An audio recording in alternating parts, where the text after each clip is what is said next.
everyone, I'm Maya Palacio for Media Maya, and today I'm partnering with Channel 82 and talking to the former Minister of National Security, who is currently a Mason Fellow at Harvard University's John F. Kennedy School of Government, Mr. Jeff Barron.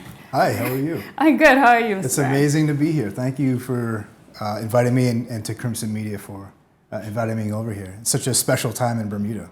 During a pandemic, yeah, quite Pandemic, election, and hurricane season. a lot of other things we'll probably get into. But yeah, it's quite a time in Bermuda. But I'm glad that I could come here and share my time with you. So. Awesome. So can I call you Jeff? Or should Please I call do, you? Jeff. We're Absolutely, gonna call you Jeff yes. for this. Great. So we're going to jump right into it, and I really want to talk about what my generation lives with, basically, is social media and Twitter and Instagram and Facebook and all the like.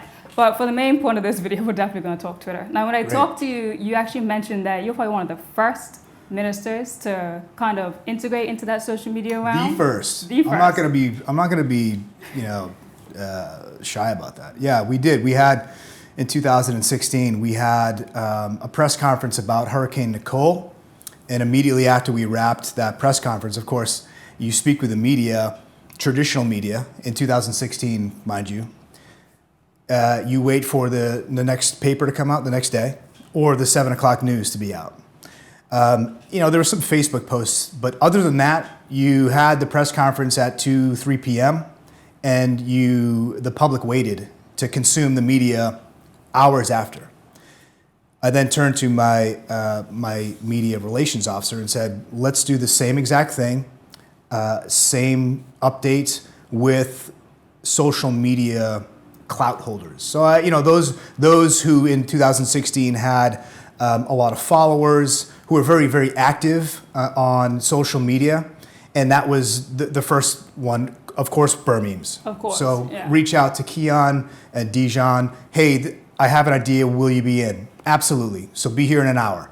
I then called Sherilyn Pringle, Carly. I don't want to say her handles. But like different types of other for radio, I'm assuming. No, these are all just Twitter and Facebook. I would say influencers, because they had hundreds of followers, thousands of followers, but they were very, very, very active. And so the idea was, one, appreciating that we wanted to get the message out as quickly as possible. So this is a national security issue. We have an update to a storm that was about to hit Bermuda, and frankly didn't want to wait until 7 p.m. when people watched the news to get that information. People's lights could have been out by then. It was not only that, but let's be real. How many 20-year-olds in 2016 were waiting to watch the 7 p.m. news? Right. So they were being fed by, people would watch it and then post about it. So it was like, let's just get way ahead of this. So we had a social media press conference, and we had 5, 6 people. I remember it. It was an empty press conference room, the government one, right at the bottom floor. And I did the same exact press conference for 7 people, 6, 7 people, and Burn News was there, and they did a live Periscope. I'm not even sure if they use that technology anymore, but Periscope is basically like Instagram Live. Okay. There were 90. Never heard of Periscope. So they did a live showing or broadcast of the press conference. There were 98,000 followers, or people who viewed that, because you can track that. And it said at the very bottom of the broadcast, 98,000 people watched it. Clearly, more people overseas, but the message was clear. After that, we just couldn't not do that. And 2 things happened. We got the message out immediately, but also the 7 people who had and still do have very, very big influence in social media in Bermuda were also stewards of what we were doing in government, because they became part of my team. And that was a goal. It was like, I want you not just to share this, I want you as part of my team, because as you know, one of the biggest threats, I think, to social media is fake news. And so what we didn't want were people posting pictures of tornadoes with cows and like throwing it off and purporting that to be somewhere in Bermuda, where the very people that we engaged almost led. They did lead, actually. They absolutely led the entire weekend of events on social media.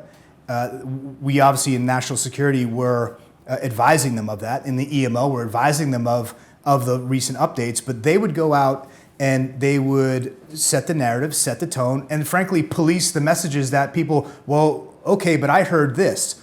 No, that's not the case. So then social media basically kind of became above the current news that was there. It Like was all those it was influencers. legitimized, one. It was completely legitimized as an option for me as the Minister for National Security. This is a complete option we have to have. Whether it is a hurricane, it's a cyber event, it's the fire on Front Street. These are all things that we had to then deploy because it is a legitimate tool. And frankly, in many, many ways, it was more effective than traditional media. Mm-hmm. Why? Because it was more dynamic. I think the danger, though, with social media is that, okay, well, it's not. Is it vetted? Is it accurate? And traditional media are held to high standards. They can't just print anything. They can't just say. I get that. I know, but they're held to codes of conduct, etc. And at the time, I think we're probably going there with social media. Social media was viewed by traditionalists as the Wild West. It was just.